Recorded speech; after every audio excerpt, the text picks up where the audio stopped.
चलिए, हमारे संवाददाता मौजूद हैं हरियाणा के अलग अलग लोकेशंस पर, उनसे हम बातचीत करेंगे। पहले कौन कौन रिपोर्टर्स हमारे साथ हैं उनसे आपका मैं इस बार परिचय करा दूं। हमारे साथ राकेश कुमार सिंह रोहतक से इस वक्त जुड़ रहे हैं, मनोहर केसरी फरीदाबाद से हमारे साथ जुड़ रहे हैं, सुमित दुबे सोनीपत से हमारे साथ हैं और पुलकित नागर सिरसा से हमारे साथ हैं।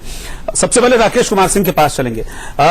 राकेश कुमार सिंह, जिस सीट पर आप हैं रोहतक, ये एकमात्र ऐसी सीट थी जो कांग्रेस के कब्जे में थी पिछली बार जब लोकसभा का इलेक्शन हुआ था। इस बार क्या माहौल वहां पर आपको नजर आ रहा है? आपके लोगों से, वोटर्स से जो कि वोट करने आ रहे हैं, उनसे बात हो रही होगी, क्या इश्यूज उनके मन में हैं, किस मुद्दे पर वो लोग वोट कर रहे हैं?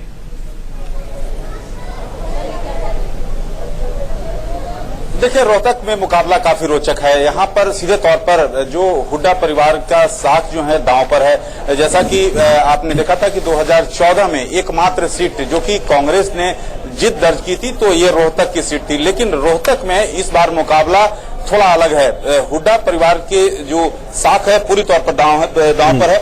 हमारे साथ कुछ महिला वोटर्स हैं। आप बताइए, किन मुद्दों को ध्यान में रखकर अपने मत का प्रयोग करेंगे? किन मुद्दों को ध्यान में रखेंगी आप? सफाई अभियान और ये महिला सुरक्षा, इसलिए वोट। आप बताइए, किन मुद्दों को ध्यान में रखेंगी? आप अपने मत का प्रयोग करने जा रही हैं। आप बताइए आंटी, आप बताइए किन मुद्दों को ध्यान में रखेंगी? आप बताइए। तो सीधे तौर पर यहाँ पर देख सकते हैं कि महिलाएं लंबी लंबी कतारें हैं। कुछ हमारे साथ पुरुष मतदाता भी हैं। किन मुद्दों को ध्यान में रखकर अपने मत का प्रयोग करेंगे? बस ओवरऑल गवर्नमेंट मतलब पूरे इंडिया को ध्यान में रख के और पूरी पब्लिक सबको देख के कि एक आम जनता को भी कुछ न कुछ बेनिफिट मिलना चाहिए इसमें, आम पब्लिक के लिए। आप बताइए, किन मुद्दों को ध्यान में रखकर अपने मत का प्रयोग? मेन तो यही है कि पूरे ओवरऑल इंडिया का, पूरे ओवरऑल देश का सुधार होना चाहिए हर तरीके से, सिर्फ एक तरीके से नहीं, हर तरीके से, ऊपर से लेकर नीचे तक हर चीज का मतलब डेवलपमेंट होना चाहिए। उस चीज को देखते हुए हमें अपने मत का यूज करना चाहिए। आप बताइए, युवा हैं, ठीक है, आप किन? ठीक है राकेश, तो कहीं ना कहीं रोहतक के लोग बहुत सतर्क भी हैं और पूरे देश के पर्सपेक्टिव के को सोच के उन्होंने वोट करने का फैसला इस बार किया है। आप उबे हमारे साथ सोनीपत से जुड़े हुए हैं। सुमित, यहां पर मुकाबला बेहद रोचक है। रमेश कौशिक जो कि इस वक्त के सांसद हैं, वहां से बीजेपी के, वो चुनाव मैदान में है। साथ में फॉर्मर सीएम भूपेंद्र सिंह हुड्डा उनके सामने चुनौती देंगे और साथ ही साथ दिग्विजय चौटाला, यंग फेस जो है जननायक जनता पार्टी के, वो चुनावी मैदान में है। तो बेहद जो कांटे की टक्कर कही जा सकती है इसको। जी हाँ, बिल्कुल निशा, कांटे की टक्कर भी है और ये सोनीपत एक ऐसी सीट है जहां से हरियाणा की राजनीति आगे किस करवट बैठेगी वो डिसाइड होना है, क्योंकि यहां से कांग्रेस पार्टी की तरफ से भूपेंद्र सिंह हुड्डा को कैंडिडेट बनाया गया है। यानी हुड्डा परिवार का, भूपेंद्र सिंह हुड्डा का जो राजनीतिक भविष्य है वो अब यहां से तय होगा। अगर हुड्डा यहां से जीतते हैं, भूपेंद्र सिंह हुड्डा अगर यहां से जीतते हैं, तो फिर कांग्रेस में उनकी पकड़ बनी रहेगी, मजबूत रहेगी, जिसको की चुनौती मिल रही थी। और जो 6 महीने बाद, 7 महीने बाद जो विधानसभा चुनाव होने हैं, उसमें वो अपना दमखम दिखा सकते हैं। ये स्थिति यहाँ की है। यहाँ उनका मुकाबला बेहद कड़ा है। सिटिंग एमपी है यहाँ पर मिशन कौशिक, उनके साथ मुकाबला है। लेकिन जो हमने देखा यहाँ पर, जो बातचीत की यहाँ लोगों से, उससे लग रहा है कि उनका मुकाबला रमेश चंद्र कौशिक से नहीं, यहाँ प्रधानमंत्री नरेंद्र मोदी जी से है। क्योंकि यहाँ पर जितने वोटर हमें मिले वो कैंडिडेट के नाम पर कम और कई सारे लोग पीएम मोदी के नाम पर ज्यादा वोट कर रहे थे। यहाँ कुछ वोटर्स मेरे साथ हैं, एक बूथ पर मैं हूँ यहाँ पर सोनीपत में, उनसे बात करते हैं कि क्या मुद्दे उनके लिए। आपको क्या लगता है सोनीपत में सबसे बड़ा मुद्दा क्या है चुनाव का? यहाँ पर राष्ट्रवाद और विकास, ये सबसे बड़ा मुद्दा है। सोनीपत में काफी विकास हुआ है, एक्सप्रेस हाईवे भी बन गया है, कई पुल शहर में बने हैं जो काफी समय से रुके हुए थे। और राष्ट्रवाद एक बहुत बड़ा मुद्दा है। विकास कम भी हो उसका कोई फर्क नहीं है, पर हमें राष्ट्रवाद में कोई 1% भी समझौता करने के लिए हम लोग तैयार नहीं है। और कुछ वोटर हैं हमारे साथ, उनसे बात करते हैं। इंटरेस्टिंगली एक फर्स्ट टाइम वोटर है हमारे साथ जो पहली बार अपना वोट देकर आए हैं, उनसे बात करते हैं। आपने पहली बार वोट दिया है? हाँ जी, मैंने पहली बार वोट दिया। तो क्या चीज सोचकर आप गए थे वोट देने के लिए? कि सबसे अच्छा कैंडिडेट कौन हो सकता है हमारे इंडिया के लिए, मतलब कंट्री के लिए। कंट्री यानी देश के प्रधानमंत्री पद के लिए या यहाँ के सोनीपत के सांसद पद के लिए? अभी एमपी का इलेक्शन है तो प्रधानमंत्री के लिए ज्यादा प्रेफर किया है। ठीक है आप बने रहिएगा हमारे साथ सुमित, हम आपके पास वापस लौटेंगे। इस वक्त हम रुक करते हैं फरीदाबाद की ओर रुक करते हैं। मनोहर केसरी हमारे साथ फरीदाबाद से जुड़े हुए हैं। और मनोहर, फरीदाबाद की टक्कर भी बहुत ज्यादा दिलचस्प है, क्योंकि यहां पर कृष्णपाल गुर्जर जो कि केंद्र सरकार में मंत्री हैं, उनका सीधा मुकाबला अवतार सिंह भड़ाना से ही है।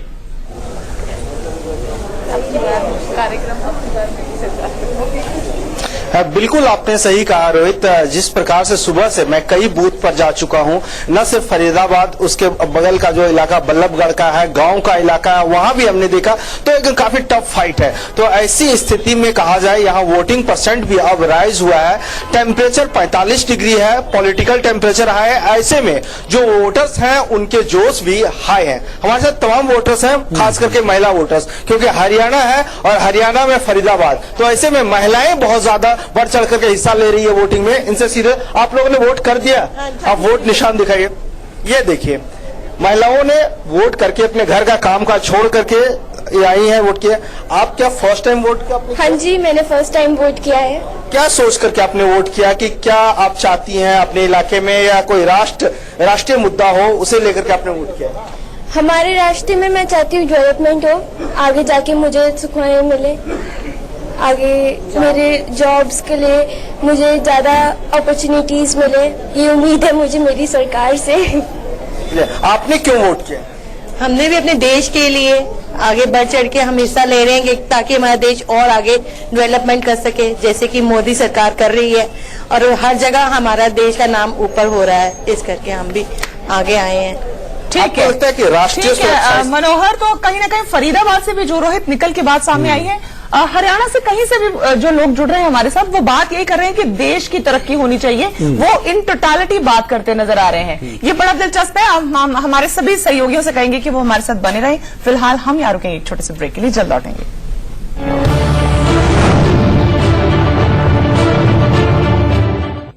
हो रही है क्योंकि हरियाणा की 10 लोकसभा सीटों पर भी वोटिंग चल रही है और अभी तक की वोटिंग को लेकर हरियाणा के बीजेपी प्रभारी डॉक्टर अनिल जैन क्या कुछ कह रहे हैं, ये सुन लेते हैं पहले। मेरे साथ जुड़ चुके हैं Anil Jain, national secretary of BJP. Sir, अब वोट डाल के आए हैं, कैसा लग रहा है सर? वोट डाल के तो अच्छा लग रहा है, जिम्मेदारी का एहसास हो रहा है। इस महापर्व में उत्साह, रोमांच और जिम्मेदारी, जिससे हम देश किन हाथों में जाएगा, कैसा रहेगा, इसको देखेंगे। सर, इस साल कौन से वो मुद्दे हैं जो आपको लग रहा है कि जनता वोट डालेगी, मुद्दों को कंसीडर करके? सबसे बड़ा मुद्दा देश की सुरक्षा का है, देश में मजबूत नेतृत्व का है, जो निर्णय ले सके ऐसे नेतृत्व का है। देश पर अगर किसी भी प्रकार का आतंकवादियों का या पड़ोसियों से किसी प्रकार की हरकत होती है, उसका माकूल जवाब दे सके, देश की सबसे बड़ा मुद्दा ही है। लोग स्वाभिमान के आगे रोटी भी छोड़ते हैं, तो स्वाभिमान, देश का स्वाभिमान, आज सम्मान भारत का विश्व पटल पर सबसे ज्यादा ऊंचाई पर आजादी के बाद, ये बना रहे, ये आगे बढ़े, ये मुद्दा है। देश विकसित हो रहा है। देश में जो देश के गरीब हैं, गरीबों के कल्याण के काम पहली बार हुए हैं। नारे तो 5 पीढ़ी से लगते आ रहे कि गरीबी हटाओ, लेकिन मुकम्मल काम गरीबी हटाने का इस 5 साल के कार्यकाल में हुआ है। ये एक पहली सरकार है, पहला कार्यकाल है जिसने योजनाएं बनाई, क्रियान्वयन भी किया और रिजल्ट भी देखे। नहीं तो योजनाएं बनी, क्रियान्वयन के नाम हुए, रिजल्ट कहीं आए नहीं। सर, आप राघव चड्ढा और विजेंद्र सिंह जो नए कैंडिडेट लड़ रहे हैं रमेश बिधूरी के अगेंस्ट, कैसे देखते हैं? सब जगह कमल खिलने वाला है और लोगों में कैंडिडेट कौन है ये महत्वपूर्ण नहीं है। हर जगह लोग अपना वोट मोदी जी को दे रहे हैं, ये वोट मोदी जी के खाते में जा रहे हैं। सर, लास्ट क्वेश्चन, कितने कॉन्फिडेंट है, कितने सीट आएगी दिल्ली में? पिछले वाले बहुमत से ज्यादा, 282 से ज्यादा निश्चित रूप से आएगी। मैं 13 राज्यों का दौरा करके आया हूं, मुझे मालूम है कि किस प्रकार का अंडर करंट है और किस प्रकार से विरोधियों के या महामिलावटियों के हौसले पस्त हैं। धन्यवाद। हमारे सीनियर एडिटर राकेश कुमार सिंह ने बात की कांग्रेस के दिग्गज नेता दीपेंद्र सिंह हुड्डा से, वो भी सुन लेते हैं। रोहतक से कांग्रेस के उम्मीदवार दीपेंद्र हुड्डा हमारे साथ हैं। हुड्डा साहब, जिस तरह से घेरने के लिए आपकी रणनीति अपनाई गई, किस तरह से आप चुनौती से निपटे? देखिए, मैं समझता हूं कि सबसे पहले कारण क्या है कि बीजेपी ने मेरे को घेरने की रणनीति अपनाई और ये बारी बारी कहा गया कि दिल्ली बीजेपी हेडक्वार्टर में बैठ के चक्रव्यूह रचा जा रहा है दीपेंद्र के खिलाफ। तो कारण सिर्फ एक है, ये केवल एक सांसद का चुनाव नहीं है रोहतक लोकसभा सीट से इस बार, ये हमारे प्रदेश का जो चुनाव है 6 महीने बाद उसका सेमीफाइनल है। यहाँ पे जिस दिन कांग्रेस की बड़ी जीत होगी उसी दिन भाजपा की प्रदेश सरकार की उल्टी गिनती शुरू हो जाएगी और हरियाणा में सत्ता परिवर्तन का द्वार खुल जाएगा। अच्छा, आपके पिताजी भी सोनीपत से चुनाव लड़ रहे हैं, यानी सभी बड़े नेताओं को कांग्रेस ने मैदान में उतारा है, कितनी बड़ी चुनौती है? देखिए, मैं समझता हूं कि हुड्डा साहब ने जब सोनीपत से को चुनाव में उतारने का निर्णय लिया कांग्रेस पार्टी ने, हमारे माननीय अध्यक्ष राहुल गांधी जी ने, कांग्रेस के शीर्ष नेतृत्व में, उससे कांग्रेस को मजबूती मिली, पूरे प्रदेश में कांग्रेस को मजबूती मिली। मैं समझता हूं हर सीट पे कांग्रेस को फायदा हुआ और सोनीपत भी सीट बड़े बहुमत से कांग्रेस पार्टी जीतेगी, ऐसा हमारा मानना है। अच्छा, राष्ट्रवाद, एयर स्ट्राइक, ये कितना बड़ा मुद्दा है? ये नकली राष्ट्रवाद है, राजनीतिक राष्ट्रवाद है। देखिए, जहां तक हमारी एयर स्ट्राइक की बात है, हमारी सेना की बात है, फौज के पराक्रम और शौर्य की बात है, हमारे फौज का गौरवशाली इतिहास रहा है। देश में जब भी हमारे देश की तरफ दुश्मन ने गलत नजर से देखा है, हमारी फौज ने मुंह तोड़ जवाब देने का काम किया। चाहे 1965 का युद्ध हो, जब लाल बहादुर शास्त्री जी ने लाल किले से जय जवान जय किसान का नारा दिया था, जिसकी गूंज पाकिस्तान के बंकर तक सुनाई दी थी। 1971 का युद्ध, जो इंदिरा जी के नेतृत्व में पाकिस्तान के 2 टुकड़े करके 93,000 पाकिस्तानी सैनिकों को बंधक बना के दुनिया की मीडिया के सामने पेश किया गया था। चाहे वो 99 का युद्ध हो, अटल बिहारी वाजपेयी जी के नेतृत्व में पाकिस्तान ने घुसपैठ करी तो टाइगर हिल पे अगर तिरंगा फहराया तो हिंदुस्तान की सेना ने फहराया। जब इस पराक्रम को, इस सेना को योगी आदित्यनाथ जैसे जिम्मेदार पद पर बैठे हुए व्यक्ति बताएं ये बीजेपी की सेना है, ये मोदी जी की सेना है, ये बीजेपी की सेना नहीं है। लोकसभा चुनाव में क्या कांग्रेस रिवाइव करेगी? बिल्कुल करेगी। आप देखना जब 10 में से कितना? 23 में अधिकतर सीट, 10 में से अधिकतर सीट कांग्रेस पार्टी जीतेगी हरियाणा में। तो ये थे दीपेंद्र हुड्डा, जिनका साफ तौर पे कहना है कि हाँ, मुकाबला काफी रोचक है, लेकिन कांग्रेस अच्छा प्रदर्शन करेगी। कैमरामैन कपिल के साथ राकेश कुमार सिंह, इंडिया न्यूज, रोहतक, हरियाणा। तो पिछली बार जब 2014 में चुनाव हुए थे तो कांग्रेस को सिर्फ 1 सीट मिली थी 10 में से, लेकिन इस बार कांग्रेस ये दावा कर रही है कि 10 में से ज्यादा का सीटें हम जीतने जा रहे हैं। 23 मई को इस दावे का पता लग जाएगा कितना जो दावा है उसमें दम है। हमारे साथ फिलहाल हमारे 2 संवाददाता जुड़े हुए हैं। विपिन परमार करनाल से इस वक्त हमारे साथ हैं और पुलकित नागर सिरसा से इस वक्त हमारे साथ हैं। पुलकित के पास चलते हैं। पुलकित, अगर सिरसा का हम थोड़ा सा इतिहास खंगालें तो 1962 में सीट बनी थी सिरसा की, तब से लेकर अब तक बीजेपी का खाता नहीं खुला है यहां पर। और एक बात और इसमें ऐड करना चाहूंगा कि बीजेपी की सीरियसनेस भी बहुत ज्यादा नहीं दिखती है इस सीट को लेकर। लास्ट टाइम भी हरियाणा जनहित कांग्रेस के लिए सीट छोड़ दी थी बीजेपी ने। आपने बिल्कुल ठीक कहा, और यही वजह है कि 2014 का अगर आप इलेक्शन देखेंगे तो यहां से इनेलो, यानी कि यहां से भी हिरसा जो इससे लगी हुई सीट है, दोनों से इनेलो जीती थी। लेकिन इस बार थोड़े से समीकरण बदल रहे हैं। उसकी वजह यह है कि परिवार के बीच में जब झगड़ा हुआ तो इनेलो 2 हिस्सों में टूट गई, इनेलो और जेजेपी।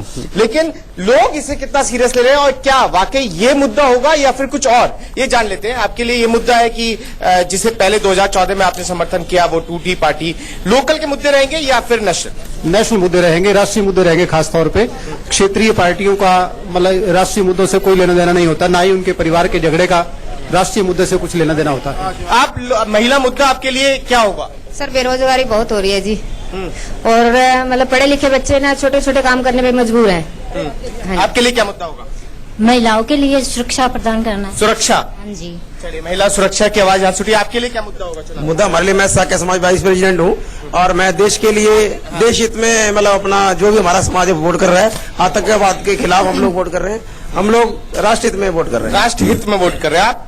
हमारा मुद्दा राष्ट्र हित का ही रहेगा, क्योंकि इस सरकार ने, जो वर्तमान सरकार ने राष्ट्र हित के जो कार्य करे हैं और वर्तमान सरकार ने विश्व के अंदर जो हमारा नाम रोशन किया है, उस हित ध्यान रखते हुए हम वोट करेंगे। आप? राष्ट्र हित जी, राष्ट्र हित। बेरोजगारी के लिए, बेरोजगारी मेन मुद्दा है जी। बेरोजगार के चक्कर में जो नए जवान पढ़े लिखे बच्चे हैं गलत कामों में पड़े हुए हैं, वो उस चक्कर में लूट फूट कर रहे हैं जी। बेरोजगारी का मुद्दा। तस्वीर आपने देख लिया और समझ भी गए होंगे कि कुछ लोग बेरोजगारी, महिला सुरक्षा, यानी कि जो लोकल के इशू है उन पे बात कर रहे हैं, तो वहीं बहुत सारे लोगों की ऐसी संख्या है जो राष्ट्रीय हित की बात कर रहा है। जी बिल्कुल, पुलकित बने रहिएगा मेरे साथ, मैं आपके पास वापस लौटूंगा। तो हमने देखा कि सिरसा में किस तरह से लोगों की राय है। विपिन भी है हमारे साथ। बिल्कुल, विपिन परमार हमारे साथ करनाल में जुड़े हैं।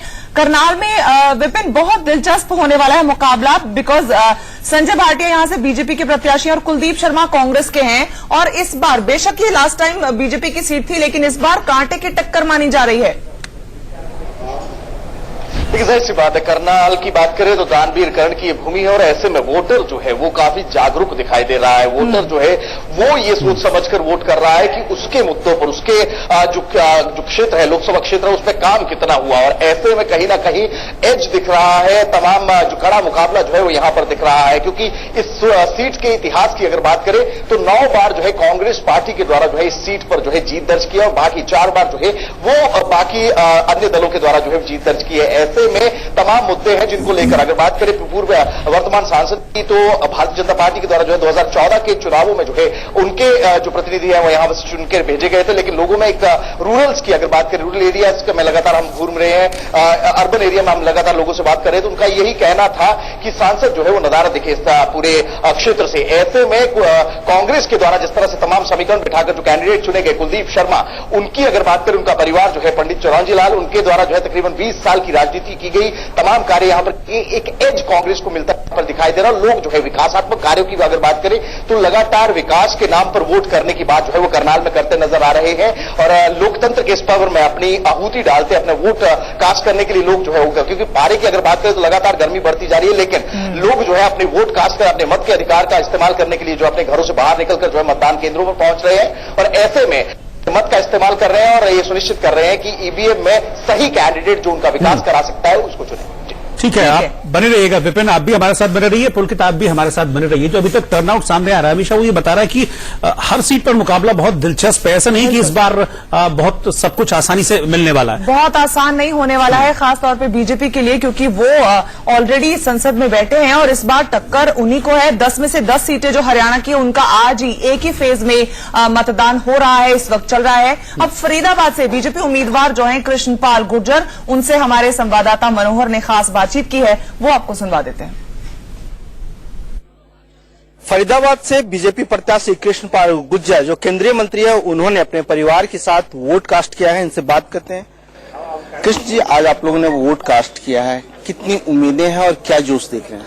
देखिए, मैं हमेशा की तरह अपने बूथ पर पहला वोट मैं डालता हूं।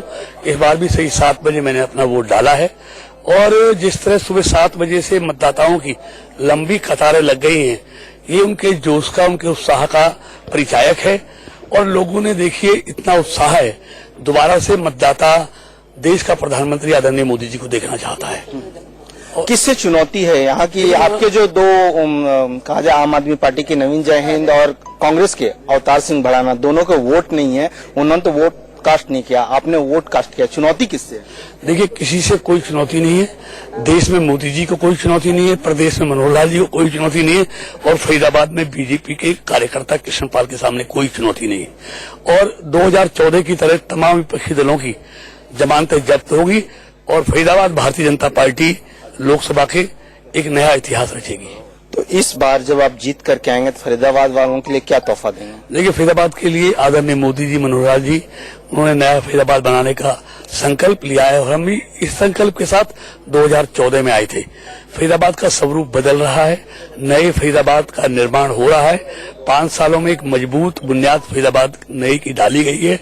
अब उस फरीदाबाद के नए फरीदाबाद का निर्माण होना बाकी है। तो वोटर्स से क्या अपील जो आज घर में बैठे हुए हैं? देखिए, मैं मतदाताओं से सिर्फ इतना निवेदन करूंगा, लोकतंत्र का महापर्व आज मनाया जा रहा है फरीदाबाद में, तो मैं फरीदाबाद के तमाम लोकसभा क्षेत्र के मतदाताओं को अपील करना चाहूंगा, इस महापर्व में ज्यादा से ज्यादा अपनी वोटों को डालें। हरियाणा में कितनी सीटें बीजेपी लाने जा रही है और अब की बार कितनी सीट? देखिए, हरियाणा में भारतीय जनता पार्टी 10 की 10 सीटें भारी बहुमत से जीत रही है